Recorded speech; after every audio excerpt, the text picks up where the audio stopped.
An absolute dud of an evening. Welcome to Monster Territory, brought to you by the Foul Territory Network. Trevor Rogers, man, what a renaissance of a season this guy is having.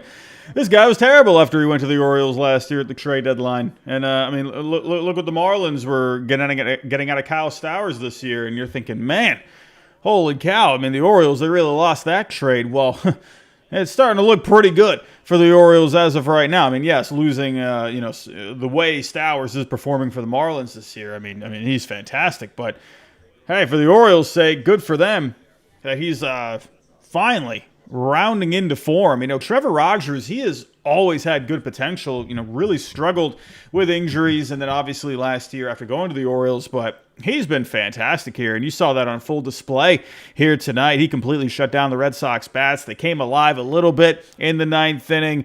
In the end, nothing doing for the Red Sox. But Dustin May, pretty solid performance for him tonight. Another quality start. That's back-to-back quality starts now for the Red Sox. Had that bad outing to start off his Red Sox career, but he's been pretty solid here over the last couple of outings here against the Astros and tonight as well. He was giving up some hits tonight, 8 hits allowed overall, but stuff was looking pretty good, right?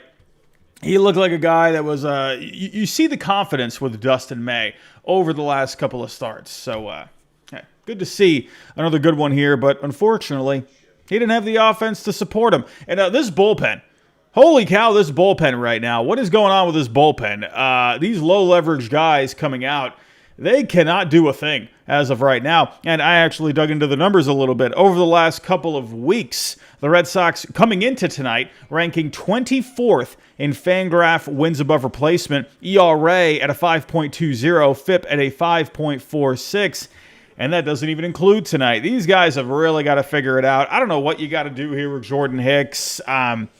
He looks lost. I really do think he is a guy that needs to get to the offseason and get to the lab and figure something out. He has not been good with the Red Sox up to this point.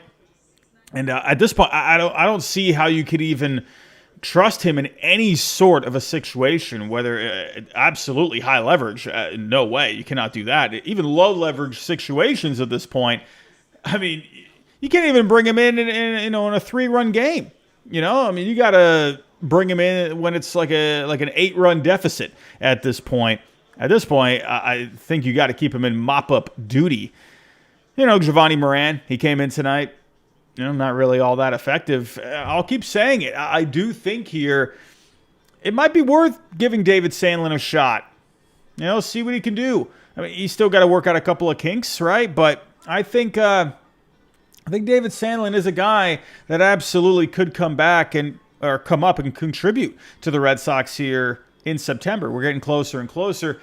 Really need Justin Slayton to come back. That'd be nice. Get him at the back end of the bullpen. Everyone slots down.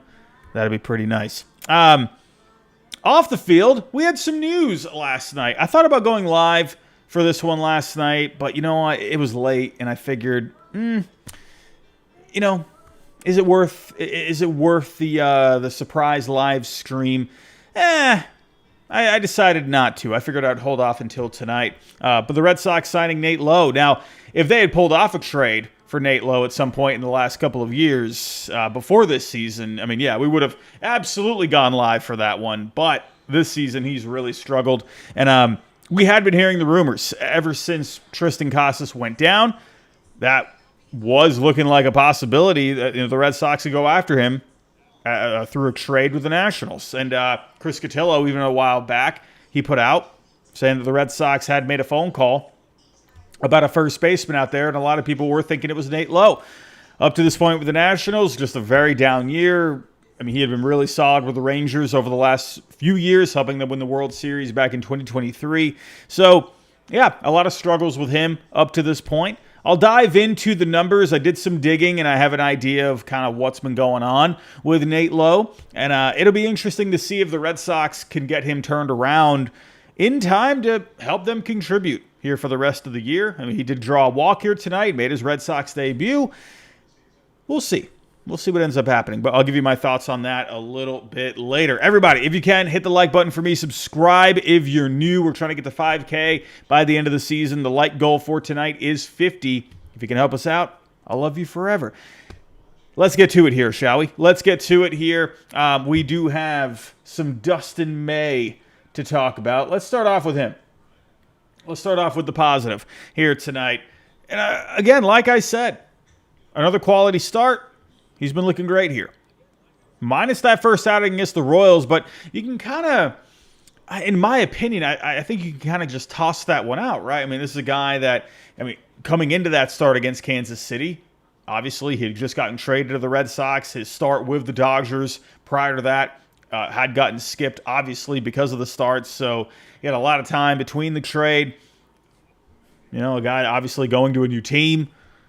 It's going to, take him a little bit to adjust to hearing some new voices, new ideas, and whatever else. And, probably a little bit of fatigue mixed in. So I'm going to toss that Royals start out. And I'm going to look mainly at the last couple. And he's been very good. He was hittable tonight. Gave up 8 hits. Also, that is wrong there on the screen. I apologize for that one. It is not 7 innings. That is 6 innings. 6 innings tonight for Dustin May.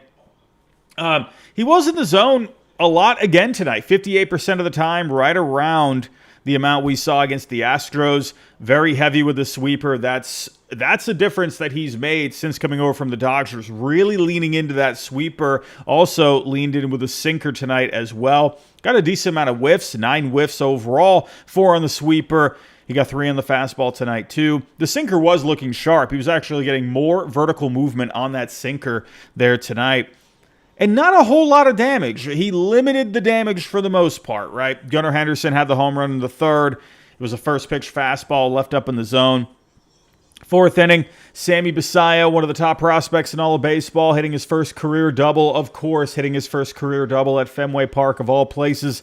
Sinker right over the plate. Of course, a good hitter like that's going to do something with that pitch. Jeremiah Jackson had the base hit. He fell behind to Dylan Beavers. Left a sinker over the plate. RBI base hit. They made it 2-0.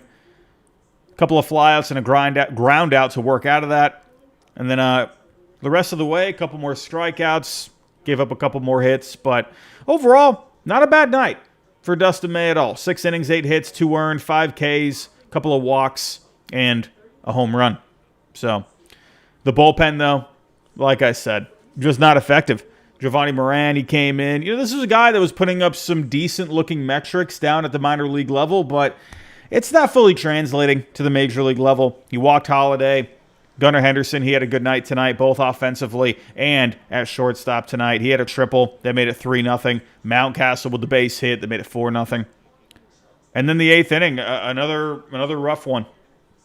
Another rough one here for Jordan Hicks. After the couple of innings from Moran, Vasquez had the base hit. Gunnar Henderson with a hit by pitch. Got a couple of strikeouts, but then Basallo drove in a couple on a base hit. So the command, it's just terrible with Jordan Hicks. This is a guy that it just feels like even he doesn't fully know where the pitch is going, right? He just doesn't seem to have... especially, when you saw the hit by pitch with Henderson on the breaking ball, I don't know, man. Just doesn't seem like he has his release point in check. Doesn't seem like he has a good feel for the pitch. He's kind of just all over the place. I don't know. I'm not sure if there's really any saving Jordan Hicks at this point. I hope I'm wrong. But I do wonder if this is a guy where he's gone back and forth between being a starter and a reliever here over the last couple of years. Is an offseason going to be the best thing for him? I don't know. When you got a guy that's throwing that hard with the stuff that he has and he just can't seem to get under control, and I don't know, can he get that fixed mid-season? We'll see. If he can, this is a guy that is absolutely a weapon that you could have for the postseason. I hope he gets it figured out because I would love for an arm like him to be able to contribute. But he's got to get himself in check. So... before we get to the offense here, we do have a word from our sponsor. I'll be right back.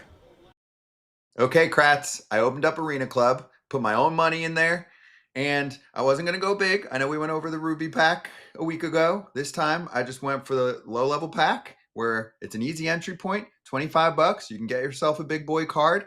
The Grail has many good options. I slice open the pack. We're looking at it if you're watching us right now, and I pull a card from the 1950s Super cool. I enjoyed the experience looking at it. It's Jim Gilliam. It's a top set from the mid 50s, but I got an offer for more than what the slap pack costs, and I sold it back. Tough times for the Dodgers right now. Don't at me, but I got 28 bucks instantly, so I can buy another one of those packs and try and get what I want. Absolutely. The excitement, I heard Kip say it before, the excitement's in the chase. You sold it back. Now you get to open another one. I enjoy when you slide it across the screen there and the pack opens. arenaclub.com/foul. 20% off your first slab pack or card purchase. Get after it. Trevor Rogers was an absolute madman here tonight. He was so good. All night, they couldn't do a thing against him. The first 6 innings, he only gave up 3 hits, struck out 5. 7th inning, they woke up a little bit. Looked like maybe they were starting to get something together there. Bregman had the walk. Trevor Story with his 21st double. So you had the runners there. Duran hammered it out to center field, but Colton Cowser had a nice grab out there. Bregman was able to score. The Orioles were up 4-0 at that point, so it made it 4-1. Seti, he got into one there, and he actually smashed one so hard that went foul. Almost hit Trevor Story at third base, and almost hit the third base coach as well. So I'm thinking, oh man, all right, Seti, he's timing this one up. That's a nice hard hit ball right there. Here we go, and then he struck out. So can't win them all. But overall, Trevor Rogers, he was great. 7 innings, 1 earned, 4 hits, 7 Ks, and 1 walk. He's been great this year. So for the Orioles next year, I know we're in 2025, but I don't mind looking a little ahead to the future. The Orioles, they could be right back to what they were doing the last couple of years next year. If they go out and have a good offseason, if they could add, I think, another pitcher to the top of that rotation, if they can go land someone, I don't know. Dylan Cease could be interesting. He's got the good metrics going, but, him or maybe, say, I don't know, maybe Ranger Suarez, someone like that, maybe Framber Valdez, one of those guys, or maybe make a trade for someone out there. I think the Orioles, man, if Trevor Rogers keeps pitching like he's pitching, and then Grayson Rodriguez, if he's healthy, this Orioles team could be very good next year. So now you got Sammy Basayo that's up. This Orioles team, man, watch out for them in 2026. We'll see. The 9th inning, you had something cooking there. Roman had the base hit. Nate Lowe making his debut. We'll talk about him in just a second here. But, hey, drew the walk. Hey, good way to start your Red Sox career. Just get on base. That's all you need to do. But in the end, they were able to score Oh, hold on. I got the score messed up, ladies and gentlemen. Goodness gracious. We are having a rough night here. The Red Sox are having a rough night. I'm having a rough night as well. Sorry about that. We had a final score of 6-3 here tonight. The Red Sox were able to score a couple there in the 9th. Duran, he was able to come through. Let me actually check out the exit velo on that double from Duran. That was his 34th double on the year, 103 miles an hour off the bat. So, hey, good spot for Duran there. They made it interesting, but in the end, weren't able to come through. Seti with the ground out. And that was all she wrote. That was all she wrote here tonight for the Red Sox. Before we do go check out the updated standings and preview Game 2, we do have one more word from our sponsor. I'll be right back. Okay, Kratz, I opened up Arena Club. FT fam, when you're playing in games, you kind of have some stress, anxiety, teammates need something to help. Now it's at your fingertips with Rula. That's right. Telehealth has been a huge help for millions of people, but it can be time-consuming and expensive to find the right therapist. Rula is on a mission to make this process smoother. And make sure you go to rula.com/foul for more details. They take most major insurance plans, and the average copay is only about $15 per session. Every provider on Rula is carefully vetted and chosen for their expertise. Thousands have already trusted Rula to support them on their journey toward improved mental health and overall well-being. Head on over to rula.com/foul to get started today. After you sign up, they ask you where you heard about them. Please say that FT sent you there to support the show, but also worry about yourself here at rula.com, rula.com/FOUL, and take the first step towards better mental health today. You deserve quality care from someone who cares. All All righty, let's check out the updated standings, shall we? Let's see where the Red Sox are at. They've now dropped the last two. Yesterday against the Marlins and tonight against the Orioles. They're now 68 and 58. The Yankees, they did win again here tonight, so they've won 3 straight. Looks like the Yankees are getting back on the horse. They were having a lot of struggles there. Looked like Yankee fans all across the world were melting down left and right, but all of a sudden the Yankees are playing better baseball. So right now, we have a 3-way tie.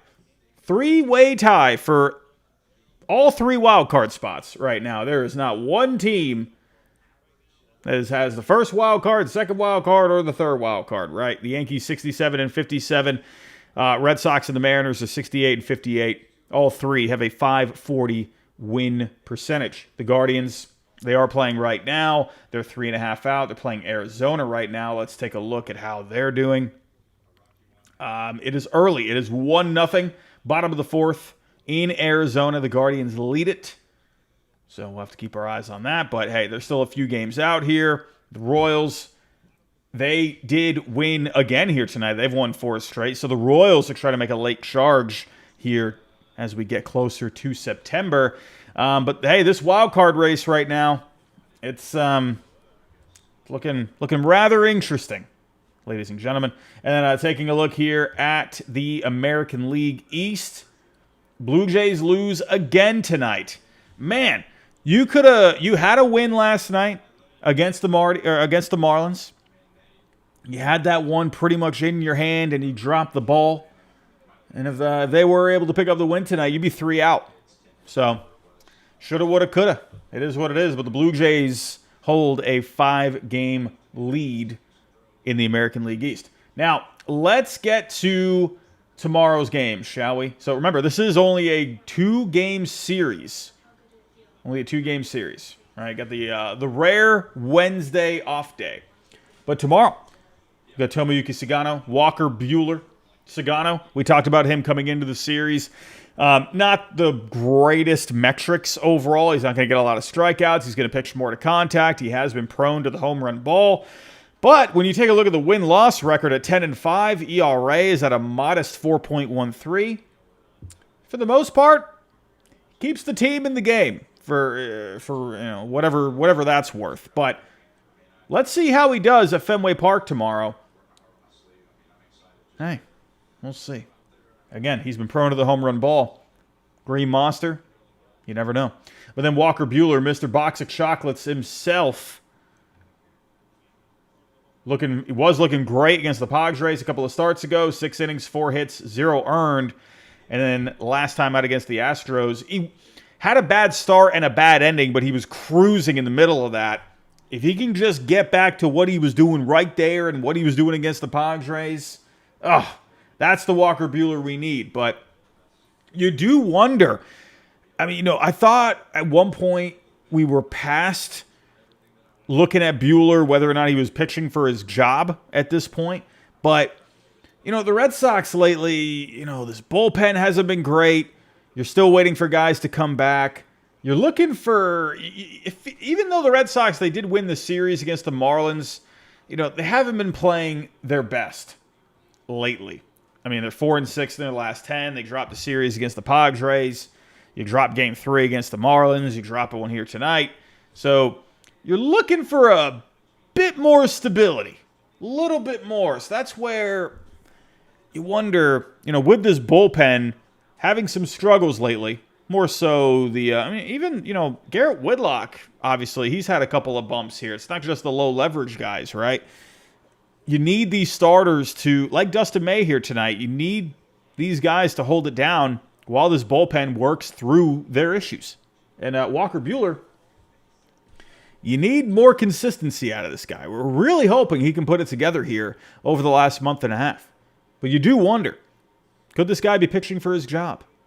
I don't know. Peyton Tolley, he did look a lot better his last time out in Worcester. We can actually go take a look here because I forgot to talk about that one. Peyton Tolley had the rough debut.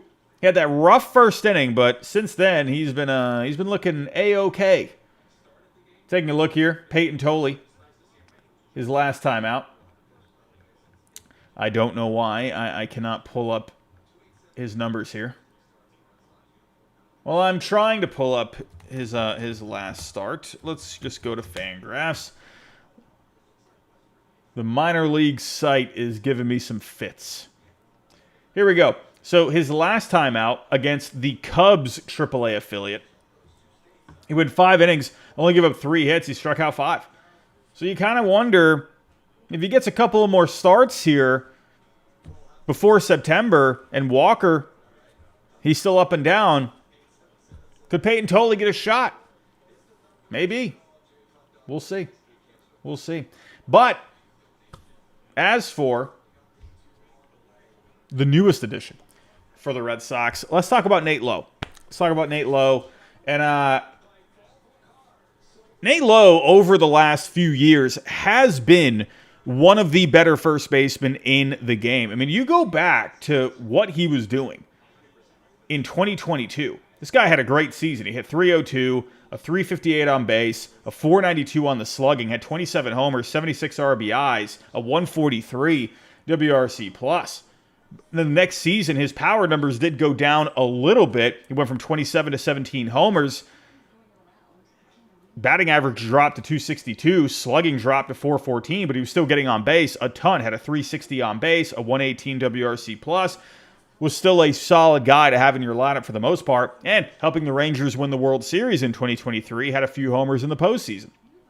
And then last season, a bit more of the same, hitting .265, had a .361 on base, a .401 on the slugging. So something's been happening with the power with Nate Lowe over the last few years, and anytime I see something like that, when a guy is getting on base, still showing that good eye at the plate, still working the counts, the ability to get on base, but then the other numbers are starting to come down a little bit. That's where my attention focuses to what is he actually doing in the box? What is he doing at the plate? And with Nate Lowe, it's pretty interesting because when you go here on StatCast, so they added a new feature this year where you can look at bat speed, you can look at the tilt of the swing, you can look. They have a new thing called attack angle, where the ideal attack angle is 5 to 20 degrees. They show you how far off the plate batters are. They show you how deep in the box they are. They show you even the distance between your feet. And it's pretty interesting. They even show you the angle of their stance. So taking a look here, when it comes to the bat speed, it still ranks pretty well. So that's another sign as well. So you're thinking like, okay, well, if bat speed goes down, I mean, sure, that could be mechanical, but could there also maybe be, some kind of an injury at play as well? But for the most part, his bat speed has held steady. You take a look here. When it comes to the tilt in his swing, not too much of a difference. Right around, 30 degrees for the most part. Nothing too drastic. Then you take a look at what he's doing in the box. His depth in the box, been right around the same for the most part, month to month this year. But then you take a look at the distance off the plate. You take a look at Andrew Vaughn with the Brewers. He made really just a couple of adjustments after going to Milwaukee. He moved a little closer to the plate, and he moved a little more up in the box. And that was kind of really all he needed to do. Maybe a couple other little tweaks, but he didn't make a whole lot of a change. And he's been great since going to the Brewers. And you take a look, and he also widened his stance a little bit there too, Andrew Vaughn. So that's where I'm looking. When it comes to Nate Lowe, month to month, it's been different when it comes to how far he is off the plate and how wide his feet are. All right, if you go to April, he was 31 and a half inches off the plate. Going into May, right around the same. And then in June, he moved closer to the plate, about an inch closer on average. And then in July, he moved even another inch closer to the plate. So he's been moving closer to the plate as the season goes on. And then as you take a look here, if you're with me live here on YouTube, the distance between the feet. Back in April, he had 33.5 inches wide of a stance. And then in May, that was right around the same. In June, that ended up increasing by an inch. So he had a bit of a wider stance. And then in July, all of a sudden, he closed up his stance a lot, down to 31 inches. So he moved in his feet a lot closer, and then it was right around the same. So you kind of wonder there, has he been trying to tinker with a couple of things, right? Moving around in the box, trying to find something comfortable. That's kind of what I wonder what's been going on with him, because the bat speed is still looking good. He's moving around in the box. He's moving around just when it comes to how wide his stance is. And then you take a look at the stance angle. Go back to April, 11 degrees open. And then in May, he opened it up a few more degrees. So he not only, has been widening his stance, moving closer to the plate, but also kind of opening his batting stance a little bit, right? That went up to 15 degrees in June, stayed that way in July, but then it went back down in August to 13 degrees. So I see a guy here that something's off with him. Something is not comfortable mechanically, and he just can't really seem to find a good feel. So I know that was kind of a long-winded statistical answer, and I apologize if I did not do a great job at helping you follow along with that. Too long, didn't read. Long story short, he just seems to be lacking comfort at the plate. He just can't really seem to find his mojo. He can't seem to find a stance that works for him. Maybe also the position of his hands, that could be coming into play too. I think it's more of a mechanical issue at this point, which, that is the case for the most part, right? Guys have to figure out something, that's not working with their swing. So that's really what I think it is. Because when you're looking at the bat speed, everything is still looking fine there, right? He's still getting on base. He's still, he had 16 home runs up to this point. So, he's still driving in runs. So hopefully the Red Sox can get something unlocked with Nate Lowe. And they still do have him for arbitration, I believe, for next year. I could be wrong on that. I think I read somewhere that he has another year. I don't know. I could be wrong. I have to double check on that. But for this season, is it going to be enough time for the Red Sox to tap into something? I'm not quite sure on that. But everybody, if you are live on Nesson, I do have to cut it off right there. We'll be back here tomorrow for the Game 2 post-game coverage. We'll see you then. But here on YouTube, wrapping it up here, let's see if the Red Sox can get something unlocked, because he's obviously struggled this year, only hitting 216, a 292 on base, a 373 on the slugging, an 86 WRC plus. But there is potential there. There is a player there that's done well, that's helped the team win a World Series. And not only has he done well with the bat, he's also done well defensively at first base. So, a lot of people have been wondering here, what does this mean for, Abraham Toro? Well, I'm not so sure. Toro, sure, he's been doing all right the last few games, but if you're looking for an everyday option, a guy that has been at first base, I wouldn't be surprised to see the Red Sox just stick with Lowe and they kind of just go through some kind of a rotation. With Toro, he has that versatility to where you can keep him on the bench. So it's not like you have to DFA him or, just send him elsewhere. You can still keep Toro here. So we'll see what ends up happening there. But a little bit more on Nate Lowe. I got some other numbers here. And another positive with Nate Lowe is he's done very well at going oppo.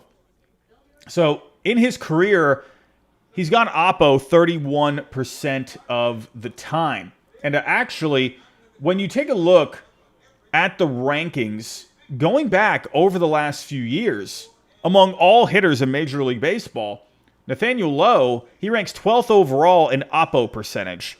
So he has a good feel for going the other way. And what do you got the other way at Fenway Park? You got that big old green wall out there. So I do think I'm not going to sit here and say he's going to be Adrian Gonzalez 2.0, right? Remember when Adrian Gonzalez came into the Red Sox and everyone was so excited about how his ability to go oppo and how he was going to use the wall and he was going to have like 800 doubles. Remember that? Now, Nate Lowe is not going to be Adrian Gonzalez, I think, here, but he shows you that potential to use the monster to his advantage, right? Very high output percentage. And, just overall, take a look at what he's been able to do from 2022 up until this point. Among all Major League first basemen, he ranks 11th in Fangraph wins above replacement. Freddie Freeman easily at number 1. Matt Olson at 2. Vlad Jr. at 3.